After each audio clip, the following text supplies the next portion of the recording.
Hello, everybody, and welcome. Stephen, Omar, Emmanuel. Thank you for being prompt. We're going to wait a few minutes before we get started.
Okay, I don't see anybody else in the waiting room right now. So I think we will get started and we will let people in as they arrive. Hope everybody's in a nice, cool place with a nice, cool drink. And I want to welcome you to tonight's program. I'm Sarah Linda Lichtblau, the Director of Education at the Hudson River Museum, and I want to wish everyone a happy Pride. It's June 30th. I can't believe it. So we can keep saying that until midnight and then continue celebrating every month of the year. This evening, it is my pleasure to present a virtual author talk with Achilles Yeldell. And this is part of the museum's 2021 Pride programming, in which we follow the journey of author Achilles Yeldell as he goes from barfly to bartender to bar manager at one of New York City's most popular watering holes. Steve Cruz, the chair of Yonkers Pride and a member of Mayor Spano's LGBTQ plus advisory board, will interview Yeldell about this lighthearted memoir raised by the bar that spans 2 decades, with each chapter exploring a different year of watching and serving people in New York City nightlife. Achilles' cautionary tales and bittersweet reflections offer insight, humor, and compassion. Humor for those who are exploring their sexuality and finding their place in the LGBTQ plus urban landscape. I am pleased and proud to say that this program was developed in collaboration with our dear friends at Yonkers Pride. So, little housekeeping. Please note that your microphones have been muted upon entry, though you can control your video camera. And you can also use the live transcript closed captioning option at the bottom of your screen. Should you have any questions or comments, we encourage, invite, really want you to type them in the chat throughout the course of the conversation. And that chat will be moderated by my colleague, Olivia Cipriano. Now I'd like to introduce our guests for this evening. Achilles Yeldell. In 1997, Achilles moved to New York City to write novels, where he fell victim to the every aspiring writer cliche. He did, however, achieve great success as a coat checker, bouncer, bartender, and ultimately general manager of Manhattan's most popular gay bar, G Lounge. In 2019, he self-published his first book, Raised by the Bar, a memoir on the life lessons he learned throughout his 20 years of working in New York City nightlife. And this summer, he published Cocktails, a comic strip where cocktails walk, talk, and help us to laugh at ourselves. Achilles, who is incredibly multi-talented, I am learning, lives in Quakertown, Pennsylvania, where he's working on his next book, appropriately titled Raised by the Barn. Okay, next, Steve Cruz, a lifelong resident of Yonkers, works as the director of volunteer engagement at Yonkers Partners in Education, a wonderful, wonderful organization. He joined Mayor Mike Spano's LGBTQ plus advisory board in 2017 and supported the planning of the very first Yonkers Pride Festival in 2018. Boy, have I missed that, and I can't wait for the next one. Since 2019, Steve has chaired the Yonkers Pride board. And Yonkers Pride is composed of various LGBTQ plus community members and their allies.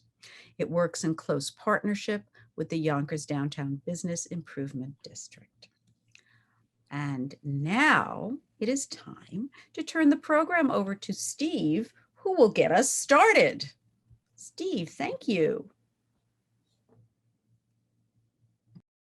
It's only 2021 and I still have to remember to unmute myself. So thank you, Sarah Linda, and welcome everyone. It is really my pleasure and really a fun night to spend with you all and to have a conversation with Achilles. I do want to just piggyback off of Sarah Linda's comment that this is going to be an interactive session. And so for everyone that's on the call right now, using the chat, please let us know what is your relationship to Achilles? How did you find out about today's event? Just to make sure that we get your chats throughout the evening.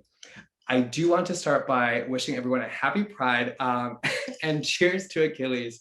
I am sipping on my margarita and I know Achilles has a nice cocktail with him too. Cheers, Achilles, and everyone. Emmanuel, cheers. We're gonna start, I'm gonna pass it over to Achilles, who's going to read two different passages from his book, Raised by the Bar, and then we'll go into some Q&A between me and Achilles, and then we'll open it up to the whole group if folks have questions or comments that they'd like to make. This event will wrap up by 8 p.m. So to kick off, Achilles, would you like to say anything and then read the two passages from your book? All right, so this passage is going to go ahead and just kick off in terms of like for Pride Month. We really wanted to explore the issue of identity and the coming out of the closet process and how different that is for everyone. So this is a passage from this is in Raised by the Bar, is chapter 6. The year is 1999. After finding the courage to finally come out of the closet, many gay men will turn around and try to force others to do the same. Some of these crusaders claim it's for their own good. Others explain how the more people were out of the closet, the more the world will accept gays. Back in college, I had an even worse agenda when I tried to out my friends, Bryce and Wendell. I had wanted to make their being gay as hard for them as it had been for me. Fortunately, by the time I met Chip, my position on closeted people had softened. Chip wanted his attraction for men and women to function like weights on a balance beam scale, hoping every time he hooked up with a man or a woman, it would help him zero in on the exact nature of his sexual identity. He didn't need someone to tell him he was gay. What he needed was a friend who would embrace the idea that not being straight doesn't automatically mean gay. So and for that passage, earlier at the very beginning of the novel, for my coming out of the closet, my journey and so forth, I had a different, it was, for everybody, it's their own struggle. Everyone is like, well, what are people going to think? Is this really true? Who am I? But once they have truly found their identity and they can embrace it, oftentimes they feel like, well, it's so much better on the other side of the fence. It's so much better. Everybody should be this way. And the word should, which a lot of people take issue with to begin with, they will try to force other people out or encourage people to come out, and everybody just has a different journey. So I really wanted to kind of explore that process.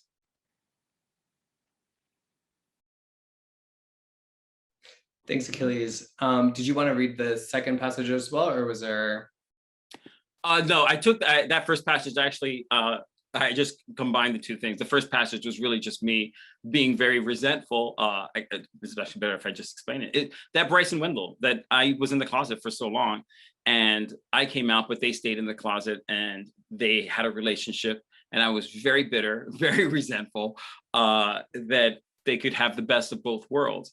So only with hindsight can I see that the way I view other people, the way I viewed other people's identity and their journey was, a complete projection of my own. Like, I came out of the closet so that I could find romance. The idea that they were able to have such a great romance going from high school all the way up through college, and without ever having to come out of the closet, that really, it really bothered me. I was very bitter about that. It just didn't seem fair. So that's where the second passage comes into play. You hit on something that I thought was really sweet in the beginning of the book, which was sort of you're looking through the world through like rose-colored glasses, right? The idea that you could walk into a nightclub and there's that one slow dance that comes in, you lock eyes with somebody, and that's your moment to fall in love. So I would love to explore a little bit more about what your ideal sort of coming out process would have been like. What did you think it was going to be before you came out, before going into like how you actually came out and what that process was actually like for you? Okay, so for a big part of someone's identity in terms of coming out of the closet is the awareness that they are not mainstream in terms of like the way everyone else is behaving, the way everybody else is, whether talking, walking, and the stuff that they're interested in. So for me, knowing that, okay, what I'm interested in is different than everyone else. For me, wanting to see at a very young age, based on a picture of two elderly people in a rowboat on Golden Pond, I just really wanted to see that movie, and no one could understand why someone as young as I was would want to see On Golden Pond, while everybody else wants to see like the action movies and stuff like that. And I knew that was just something a little bit different. I had no interest in sports. I was obsessed with soap operas. So the difference, I would say, from then as opposed to now is that seeing men act and feel the way I was feeling just wasn't in the world that I was living in. Today, where everybody has the internet, you can certainly see other things to help you, I think, assess it more quickly. That doesn't necessarily mean it's easier. It just means that, you can see, oh, there's all different types of gays and so forth. So once I realized that I was gay, I thought that all gays must be like me, that they must all love soap operas, they must all want to cuddle and so forth, and just write poetry to each other. I really thought that all gay men were like that. Looking back, I could imagine that there were some gay men that thought all gay men were like them, that all they wanted to do was have sex with other men, that it might have been that way, because you have nothing else to compare to. I had no reference really. And so that's why when I went to that club that first time, I really thought everybody was there looking for a husband. Everyone was there looking to slow dance and ask questions about, their favorite book and whatnot. And that was in Miami at Ozone. And that was not what I found there, for sure. I think you also touched on how important representation of LGBTQ people are in our society and for young people, for LGBTQ people and for everyone else, right? To be able to see what different examples of LGBTQ people are. So on that vein, I do want to say thank you because you are publishing stories about LGBTQ characters and sharing your own story with the world. If you had to give advice, one piece of advice for someone who might be thinking about coming out, on the fence, not sure, stakes might be high, not sure how people are going to react, what would that advice be? Or better yet, what advice would you give yourself when you were thinking about what else to come out? Well, the advice that I would give for someone who is thinking of coming out of the closet in whatever vein that they wish to do so. Because in the LGBTQIA+, alphabet, the Q is for queer, which oftentimes is for people who are still questioning. So you just saying I'm questioning, I don't know if any of those letters pertain to me or if I'm in the plus part, who knows? So, but for anyone who, in terms of coming out of the closet, that is simply a question of like, I want the world to recognize that my identity isn't what they may think it is, right?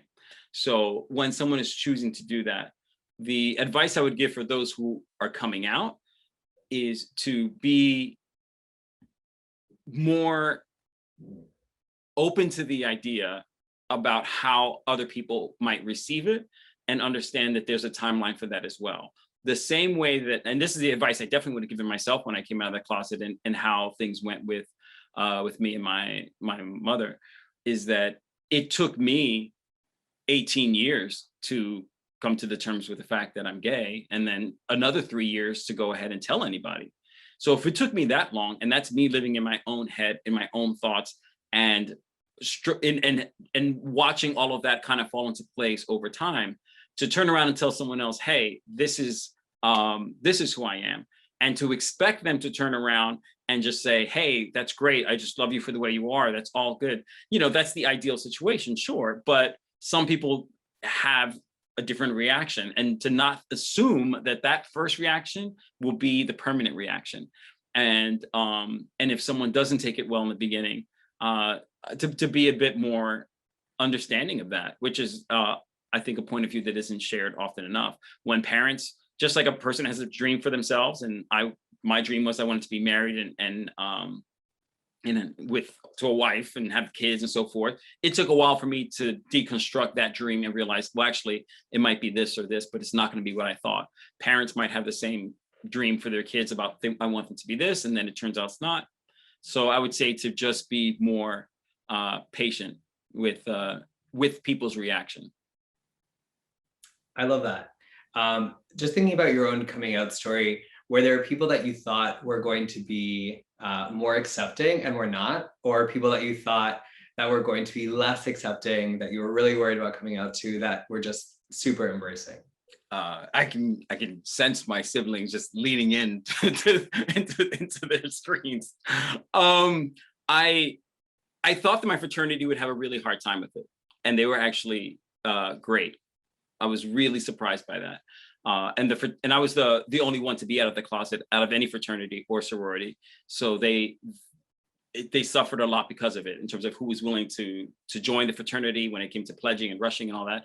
But they had known me already for a couple of years, so they really accepted me at a time where no one would have thought they would. With my family, it was very tricky. No one really reacted the way I thought they would. I thought that my younger siblings, I thought they were going to be shocked and wowed and like whatever. And I may as well have said, guess what? I'm going to have Frosted Flakes instead of cornflakes now. They really, I think it was more of like, well, it's about time. My mother did not react well, but the communication for us was not there. In the sense that she reacted very poorly to it, but she was upset because I came out to the whole family at the same time.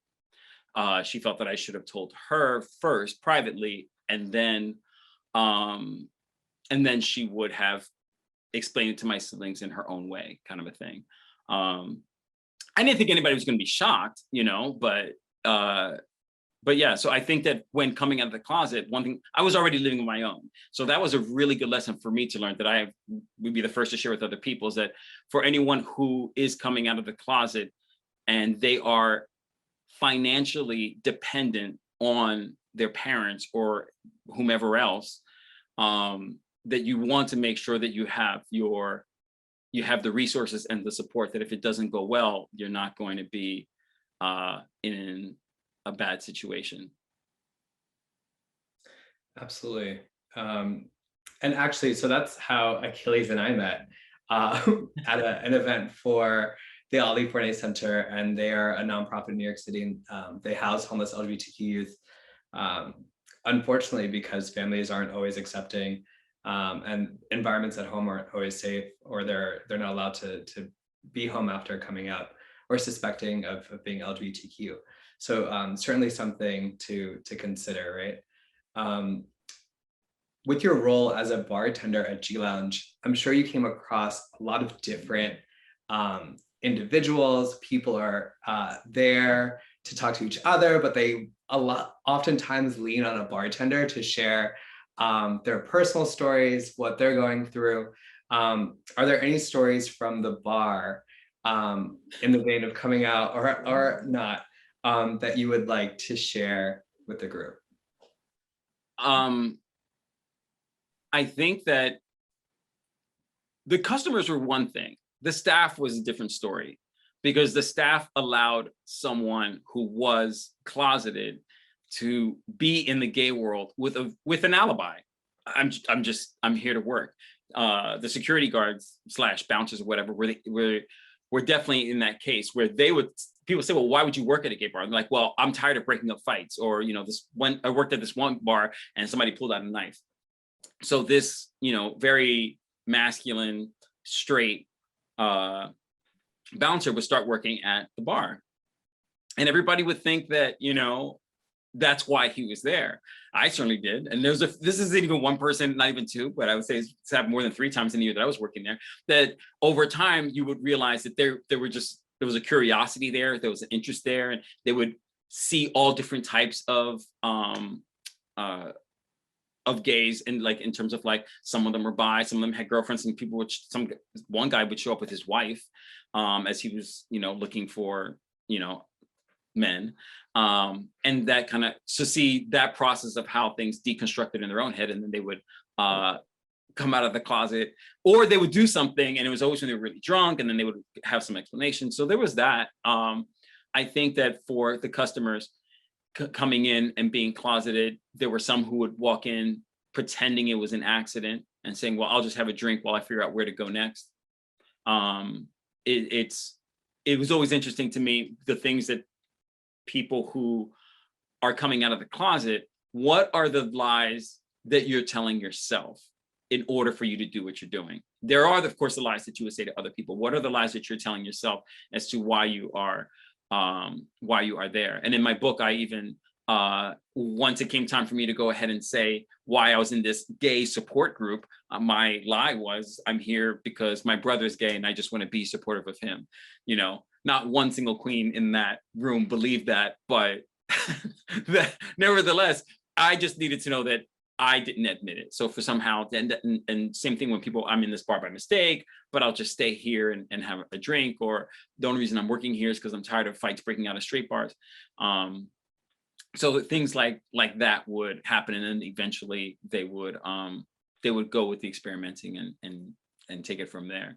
But the bar had a big giant open window in the front, so it was very it was a big deterrent to people who were closeted to go into that bar, because they were so afraid that people would see them through the giant window that was pretty much the entire front wall of G Lounge.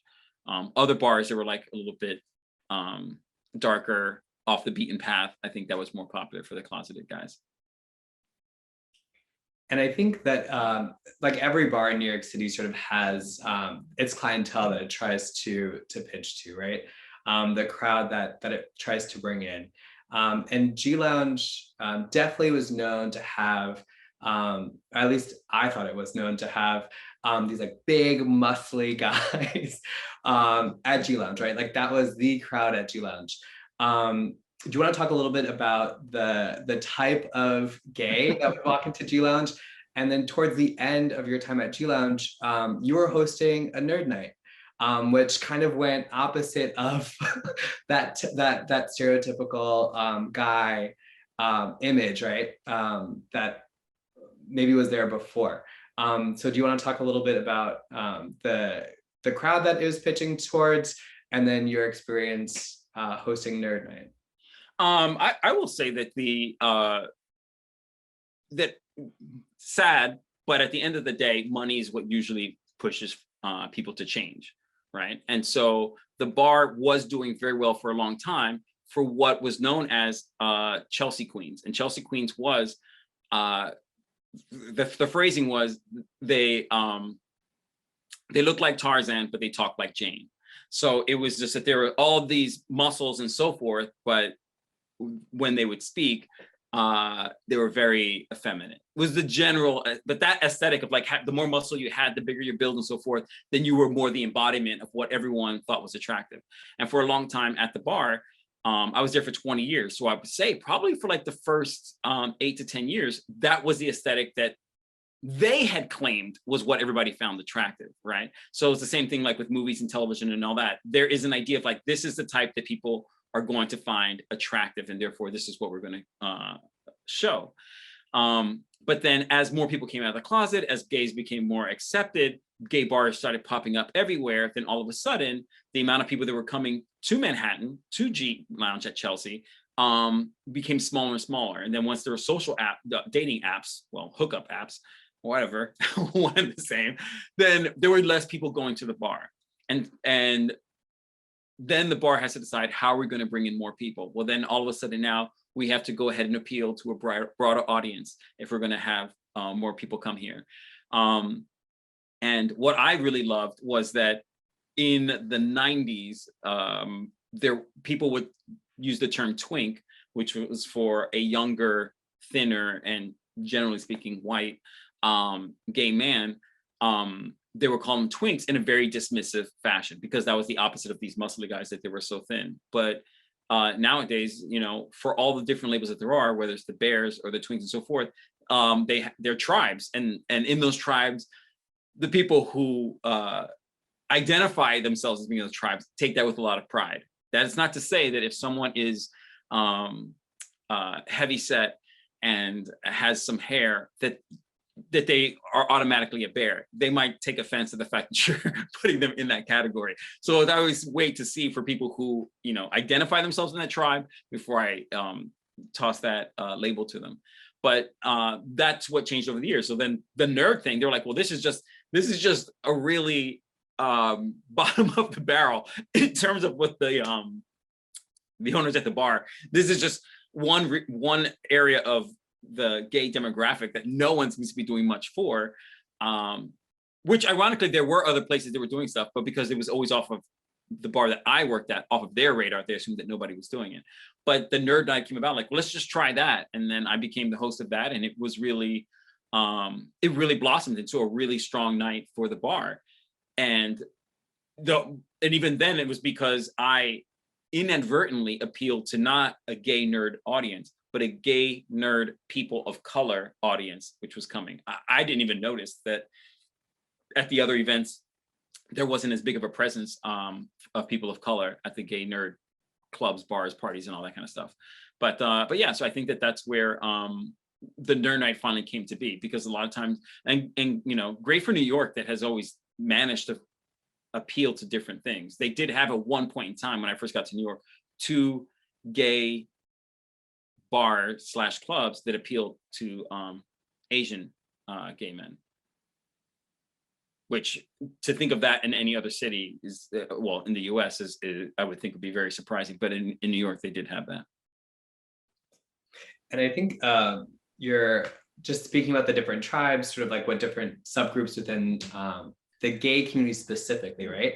Yeah. And we are a very diverse community, right? So a few different letters in LGBTQ+. And even within like one letter, it's not a homogenous group.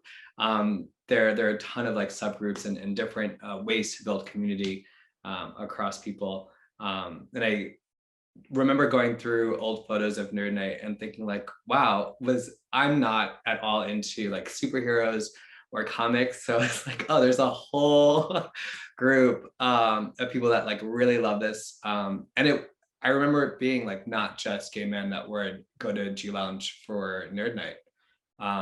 It was a pretty mixed group of individuals. Lastly, I sort of would love to hear you talk about your attitude towards life, big picture, because throughout the book, it's like, I want to move to New York City. Great, I'm in New York City and I'll figure out how to survive. I want to move to Australia. Boom, you're in Australia.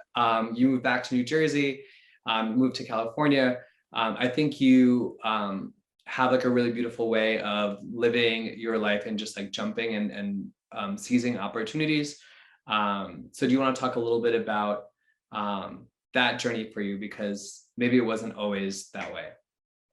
Well, I would say that when you're in high school and you're going to get to when you're a senior and it's time to graduate, I think everybody knows, if you yourself weren't that person, everybody knows somebody that coming close to graduation day, that if there could have been a 13th grade, they would have stayed in high school because they just loved high school so much and all their friends were there. That's where they were so popular, whatever. Now, there's others that are like all too happy that it's coming to an end. They would have left in the 10th grade if they could.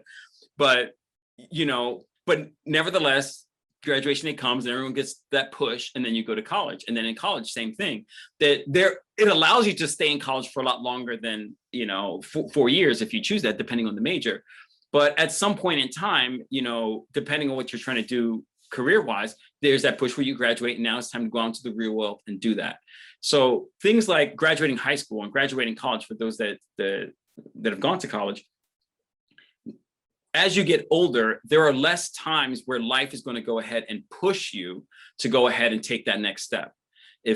So as you get older, people a lot of times will create a world that doesn't push them at all. Like, this is I'm not happy about my job, but the paycheck is good. I have the security. I'm working towards my pension and so forth. And all those choices are fine. It's not for me to say if it's a good choice or a bad choice, but for what I do and my approach is, I will again and again look at myself and say, okay, am I being pushed? Like what, or am I being complacent? Now, it shows in the book where I went and moved to Nutley thinking like, oh, now I'm going to be this big time artist and live off of my talent, and I won't have to be serving drinks in my underwear, blah, blah, blah. And I really thought that was going to be like, this is where in a movie, cue that the main song of the soundtrack, and now my new life has begun, only to fall flat on my face and having to go back to the bar and so forth. So sometimes those pushes certainly didn't take me to the next level. I ended up going back to the bar and working there again. But that's something that I'm just very mindful of, is like, what is the push? Because I don't think that I don't think if you wait for life to go ahead and do that it's going to go ahead and push you to that next level, right? It's very, just like some people in a relationship, if you've been married for a long time, you take your partner for granted. I think if you live a life that is very plateau, you will also take a lot of things for granted. And then, life comes around, and your health is definitely not something to take for granted, but a lot of people do. So there's always that push. So doing this session, like, I had to go and look and see, okay, LGBTQ IA plus, that alphabet, I had to really look, because and I was surprised that what I thought it meant, it was it was not what I thought it was. I thought that the A was for the asexuals. I don't know where I got that from, but I thought that, they certainly aren't talked about much and they should be represented. So I thought it was for asexuals, which I now know is for allies. So then I thought that the I's were for independence, thinking that that's where the asexuals were, because they're independent of any kind of sexual whatever. And I now know that's for intersex, for people who are born with are born with an anatomy that does not fit into the male and female anatomy as, you know, we understand it to be. And that's actually I mean, arguably, but the most underrepresented group out of the alphabet. And the A stands for allies, right? So so I like that. It's like the allies, then it could be for everybody, you know, not everybody's an ally, but it lets no matter who it is be part of that alphabet. And then there's the plus. And I love the plus because it not only suggests, it pretty much lets you know that this isn't something that is going to keep growing, and it should, you know, that this is, and when people say like, I just want to know the whole thing, like, why can't we just have one word to explain it all? Someone actually told me that today. Let's just get one word that explains it all. I said, yeah, but then if it explains it all and another thing is being represented, how would you even know that that existed? How would I know that intersex is exactly the definition? And they're like, but it's just so confusing. And I'm sure the person's not going to see this. So I told them, I said, listen, I've seen you get excited when Ben & Jerry's comes out with a new flavor and you're dying to find out what that's all about. So when you find out there's a whole demographic of people that are not being represented, all of a sudden that's too much. But this Ben & Jerry's thing, you're going to go ahead and figure out, like, I don't know what that means, what that name is for. Let's find out what that flavor is. I said, just be open-minded. And that's the thing about pride, that people will take pride as, let me go ahead and tell you who I am, which is great. And that I think that was the original intent for pride, is that, like, if I'm gay, if I'm lesbian, queer, whatever, this is my way to let the world know what my identity is, which is fantastic. But pride, I also feel, can extend to everyone in the sense of not just representing who you are, but to then sit back and listen to how other people wish to be represented as well. And that's something that everybody can do, whether you're part of that alphabet or not, is to listen to how other people are choosing to represent themselves. And that's what I think is something that should hopefully happen sooner than later. So I think Shambi loves the Ben & Jerry's. There are two really great questions in the chat, and I think the Shambi's question came in second, but it ties in really well with the point that we're on right now. What would you hope the main takeaway would be for a straight person reading your book who is trying to better understand the LGBTQ plus community? Great question, Shambi.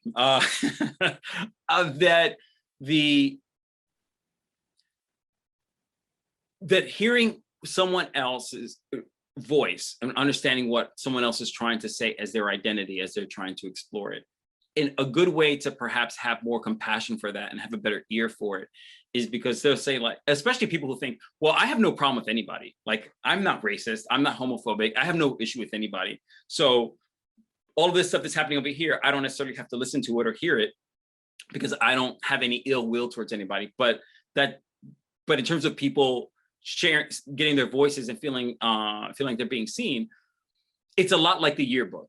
Okay, when the yearbook comes out and everyone does the same thing, what does my picture look like? And you go and you look at your picture, great, and then you go to the index to see all the spots where it says you are on that page, and you look at the page and you see where you're at. That's what everybody does with their yearbook. Great, fantastic. Now, what happens when your name is misspelled in the yearbook? Then it's a whole, oh my God, they spelled my name wrong, blah, blah, because you know that everybody else, even though you know what your name is spelled like, everybody else is going to think that's what your name is. 10 years from now, they look at their yearbook, they're going to think it's like this. And this did happen to a friend of mine who, to this day, even though he graduated from high school, I suspect 40 years ago, the name that was put there was Alexander Anderson over on a page of a painting that my friend had done. And his name is not Alexander Anderson, it's something else Anderson. So to this day, he'll tell that story about how everybody thinks that painting, Alexander, who did exist in the school, they just got the Andersons wrong, that Anderson got the credit for that amazing painting. And I think that's when I think of people trying to express their identity, if they say, I'm queer, I'm trans, I'm lesbian, whatever it is that the person is declaring for themselves, you might not think it's that big of a deal. You might think it all runs the same. You're like, you're part of that alphabet. That's fine. I don't need to know any more detail. I would say to someone who is, as the way Shambi put it, someone in that position who's reading the book or looking towards people with pride, to think of it in those terms. It's not about what you need to know. It's about what that person is just trying to tell you, and to embrace that. Because I don't think anybody other than my friend cares who did that painting. But you know what? He's still talking about it 40 years later, because that's part of his identity, and he doesn't want to be remembered as that. Some people don't want to be remembered as a he, or as a she, or as a whatever. You know, they want to be remembered for what they said. Facebook lets you put your own profile picture and change it every time you change your mind about what you want to look like. It lets you even change your name 3 times, I believe, and you can do that. But when someone's trying to share with you their identity, it's to listen to that and accept it as is. I think it's a great way to get like one more voice of someone from the LGBTQ plus community, and to know that they're a plethora of voices, and each voice has something different to say, and something that holds on to them.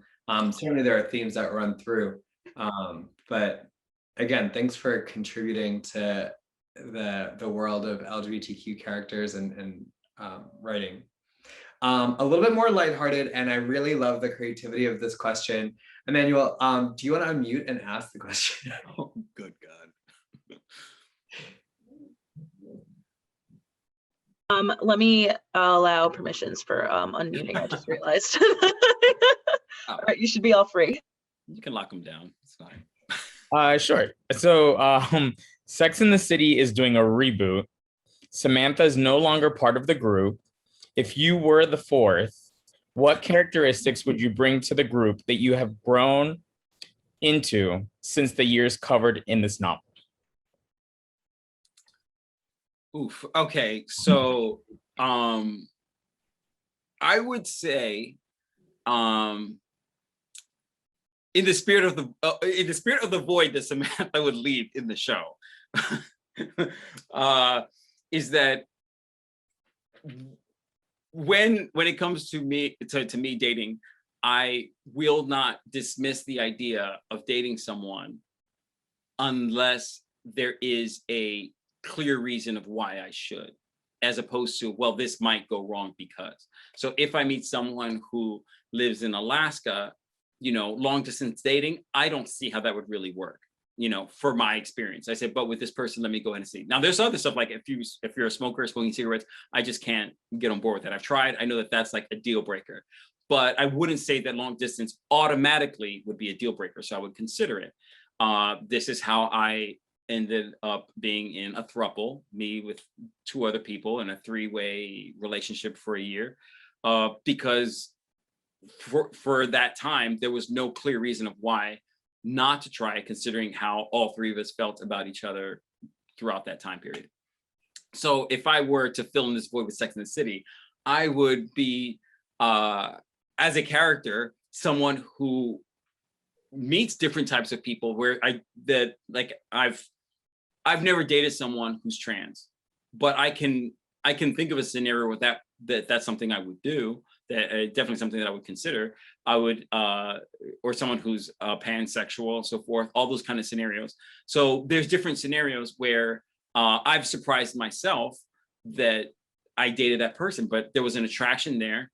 And even though I thought, okay, these are some things that might be tricky, let me explore that and see where it goes. And that's something I think that the show did really well, that it always let Carrie, more than anyone else, well, Samantha sexually was very adventurous, but Carrie romantically was very adventurous, where she was willing to say, well, let me just give this a try and explore it. So I would probably be a character who explores different types of relationships than what we would typically see represented in TV and movies. Since you opened up the topic of dating Achilles, I feel like you're, at least in the book, right? The idea of being so open to like anyone that might come your way because you are genuinely attracted to who they are as a person, probably evolved, right? You probably didn't always feel that way, and maybe there were certain criteria or standards that you had earlier on that I feel that maybe it sounds like now you're willing to look a little bit deeper into a person. What did you learn the most about yourself when it comes to dating when you were in your 20s and 30s that you think might have evolved or be different now? Oh, well, the first and foremost, I really thought that I could manufacture chemistry. Okay, so I'm really into some guy and he isn't into me. Well, if if I help him move, if I'm always there for him when someone does him wrong, if I'm there at every possible turn, and all my good deeds, which aren't really good deeds if my intention is just if my deeds are like saturated with an agenda. But I thought that I could make chemistry if I just did this, wore that, spoke this way, and created and so forth. And that's just not the case. I mean, I've time and again, I was like passed over for someone who I thought at the time was so much less worthy. And I was like, I don't understand why he would go for that person instead of for me. Like, what does he have that I don't? I thought it kind of worked that way. And chemistry is something that's very it's very magical, and I think it's amazing because I think chemistry a lot of times will pull you towards someone that on paper you're like, I don't like this person, I shouldn't like this person based on what they're like on paper, but yet you find themselves attracted to them. A lot of times it's because it's what you need, not what you want. So that is definitely something that evolved over time, where I grew into the understanding that I should look at how much does the person like me as well as how much I like them. I think that for any couple on the planet, that each person should have some sense of, I feel lucky to have this person. I feel lucky to be with this person. They might not feel that every minute of the day or every day of the year, but you should feel somehow, some way like, wow, I feel grateful. I feel happy to have this person. And there were some men, there's one guy I can think of in particular who I chased down for a year. And not once did he give me any sign that he was interested or grateful or anything like that. But I was determined. So I would say that about the dating for sure. Another question came in the chat from Olivia. In the age of the internet, how do you feel about the use of social media platforms as a new space for LGBTQIA+ community? For example, Olivia's found that queer content creators on TikTok have created an incredible educational and safe space. I think that social media is a great example of how brave some people can be with sharing their voice and their story. That they, you leave yourself open to a lot of pushback, right, and a lot of commentary. But so I think that kind of bravery, the courage that entails, I think is awesome. So then social media, when people do that, it allows for those who are struggling with their identity or just exploring their identity to find those voices and to connect with people from the LGBTQIA+ community, right? That they can hear those voices in a very anonymous way, because it ideally, sure, you'd want to go and walk into a room and be part of a support group. You'd want to go to a book signing and listen to an author speak on these topics. But depending on your journey or your geographical location, or as in the country that you might even live in, you might not be allowed to attend those kind of things, or logistically able to attend them. So social media allows people to really share those stories and really get out there. I came across accidentally this YouTube video of someone who came out of the closet, that he was being, he had been outed by someone in his school. Like, it was this rumor that kept flying around, and he just chose not to try to cover it up and to live in fear, or to just take on all the cyberbullying that was coming his way. So he just went ahead and made his declaration on YouTube. And the amount of support that you would see in the chats, I think for him was so great. It might have inspired other people to do the same. Yes, maybe. But social media, I think, is, it gets a lot of flack from people, but it is a great, great way for people to go ahead and connect with each other and to inspire people who might not have the resources to get that, to have that kind of stuff communicated to them any other way? That's a great question. And just to piggyback off of that point, when there are these safe spaces that are created online, when so much representation is on TV, film, books, it is that much more important for us to, in real life, create those safe spaces, because for a young person, it can be almost that false sense of security, right? Being out on social media, being part of LGBTQ plus groups online, and then physically living in a home with parents that may not see eye to eye with that, or be in a classroom with teachers that don't see eye to eye with that, or be in a classroom with peers that don't see eye to eye with that. So I think that gives us people in real life that much more responsibility, to bring those safe spaces that are created online into real in-person spaces, and into relationships that we have with people in our lives. Yeah, my coming out of the closet, even for me, there wasn't any social media back then, but it was because I saw Tom Hanks and Antonio Banderas slow dancing in the movie Philadelphia. And that being the first time I had ever seen two men doing something together that was romantic, not sexual, like in some back alley of a bookstore or whatever. But it was just like they were being romantic. And I said, oh my God, so that's possible, that two men can be romantic together. And just seeing that is what really changed the way I thought the world was structured. I really thought, until I saw that I was that there wouldn't be another person on the planet who would feel the way I feel romantically about being with a man, right? And so when I was looking at the thing about the alphabet and the LGBTQ IA plus, and what they said about the intersex part really struck with me. It was like, yeah, someone who identifies as intersex, like, what is that for them when they're hearing everybody say, people who are in the LGBTQIA whatever community, right? When people who are in that community are saying, these are too many letters, this is too much. And if you are part of that that even the people who you would think would be your supporters are dismissing it, like, what does that do for you? Where's your representation in film, TV, whatever the case may be? So yeah, I think that's where those connections where people, thanks to the internet, social media, whatever, like, you can go ahead and find those pockets of people, those little communities, or sometimes bigger communities, where people can go ahead and find sanctuary. That's the word.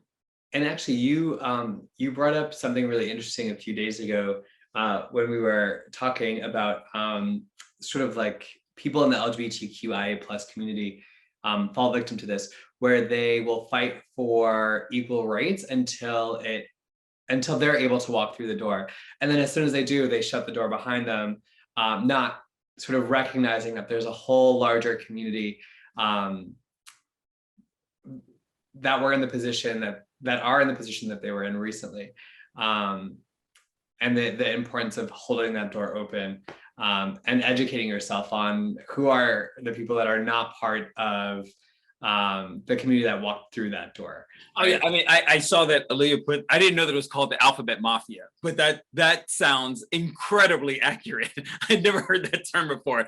But it's for those who treat Pride as a relay race, as in, like, we're all running the relays. Now I've passed the baton.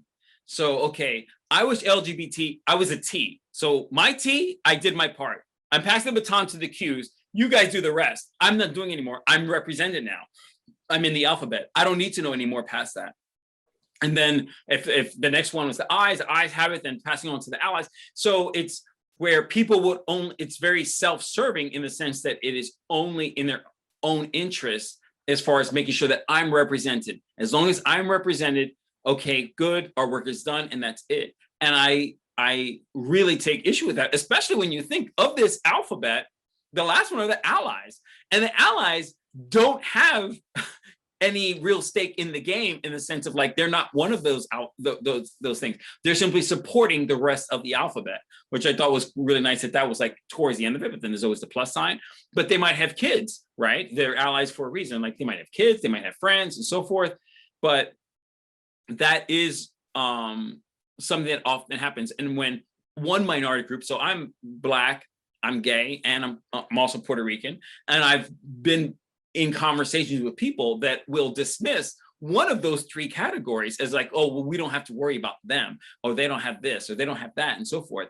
And as long as my stuff is taken care of. So, but at the end of the day, when they say we're equal rights means that everyone, doesn't matter the race or the age or the gender or the way that they identify themselves, that we should all be treated equal and given the respect and given the opportunity to create our own identity. And I think that's where some people are thinking like, well, it's just such an inconvenience to have to learn this other letter on this alphabet. It's such an inconvenience for such and such. But the ones, and I say, yeah, you're only saying that because your letter is already in the mix.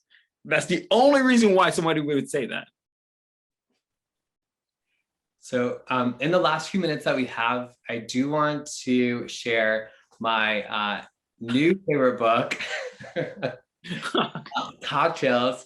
And I especially love the cover image, which is like a dad beer can telling his, I'm assuming it's his son, at the boudoir, putting on makeup, saying, oh, wonderful. Slide of it for you. Thanks, Olivia. Wipe that crap off, you look like a margarita. And so I love it for, and Chevy has her copy too. I love it for many reasons. And in Dominican culture, two gay men will refer to each other as margaritas, right? Like hey queen, right? Like that is a term of endearment, or can be a term of endearment.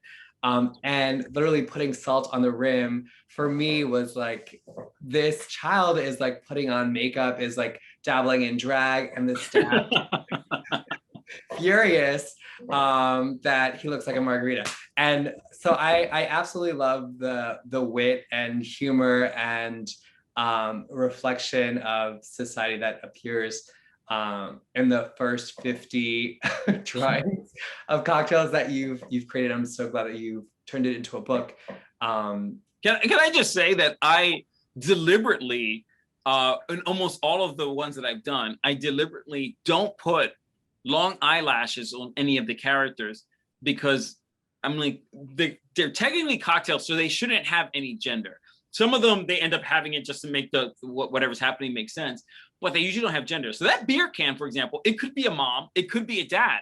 And the one putting on the salt could be a boy or could be a girl. And I found, it actually, for me, was just so great seeing how when people read these, how some of them will interpret it one way or another way in terms of like, oh, that has to be a guy, or that has to be a girl, or a mom, or daughter, whatever. I say, it can be whatever you want. I mean, the fact that one is a beer can, like you would think that so a lot of people assume that it's the dad, sure.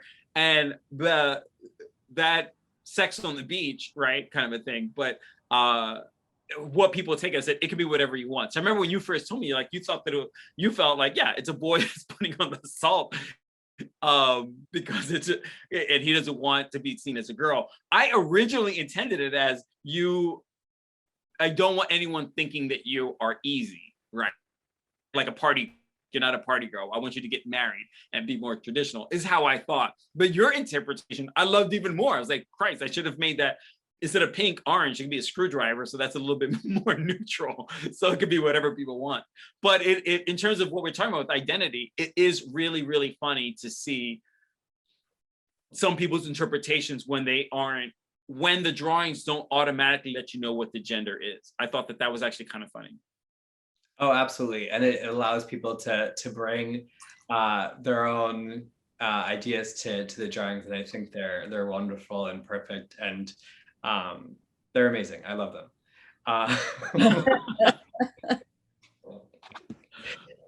Just another example. Sorry.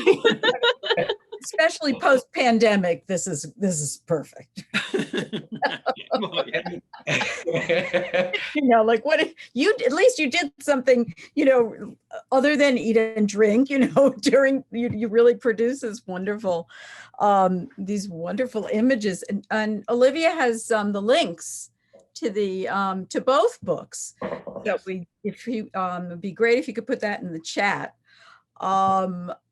This has just been such a great conversation. And I know once you get started, you guys could just go forever. But I mean, just such empathy, such compassion, such insight, and such practical advice on, you really hit all, you just hit every point, I think. Achilles, great question, Steve. And audience, thank you so much. Really great. I mean, that reboot, I don't know, but I really want to thank you so much. And I'm going to get that cocktails is just like, it's so, I can think of so many people I want to give that book to. But so I just, before we close, I really want to thank everybody for being here, and the family members for coming out to support Achilles. It's just great. It's great to meet you.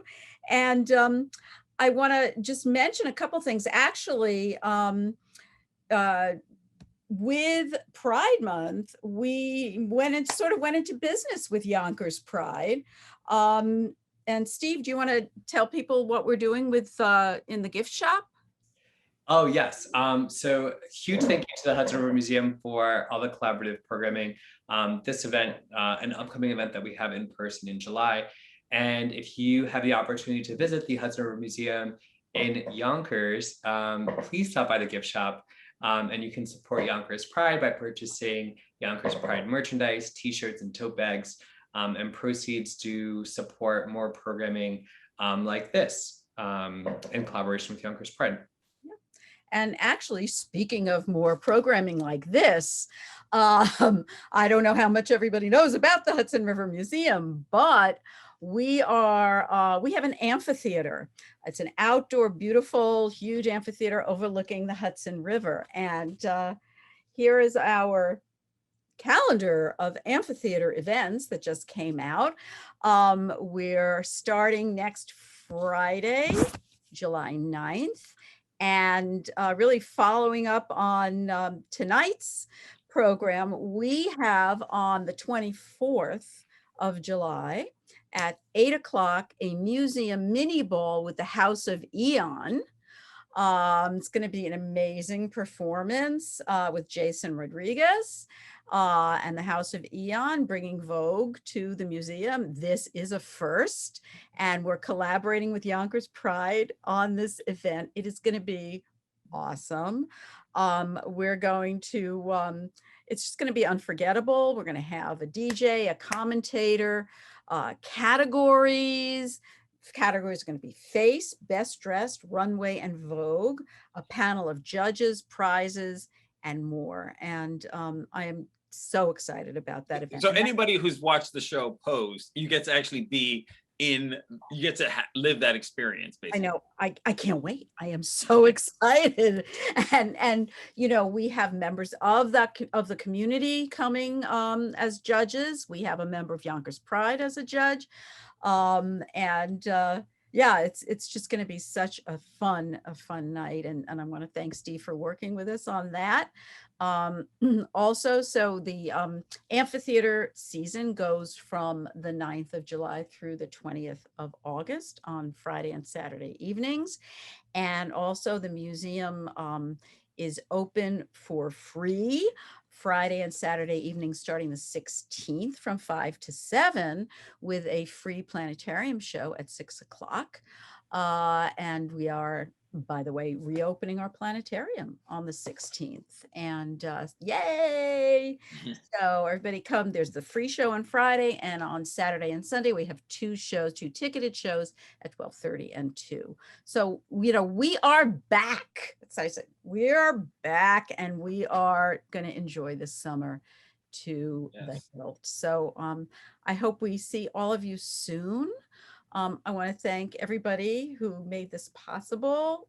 First of all, Achilles, Steve, Olivia, and our wonderful supportive audience. So thank you so much. And thank you guys for for inviting me, for having me. I love doing this kind of stuff, and for me, even for Olivia, thank you for teaching me the Alphabet Mafia. I can't wait to go and explore that even more, because I know that's a real thing. But yeah, this has actually been great. Thank you so much, and of course to my family for their very unconditional support.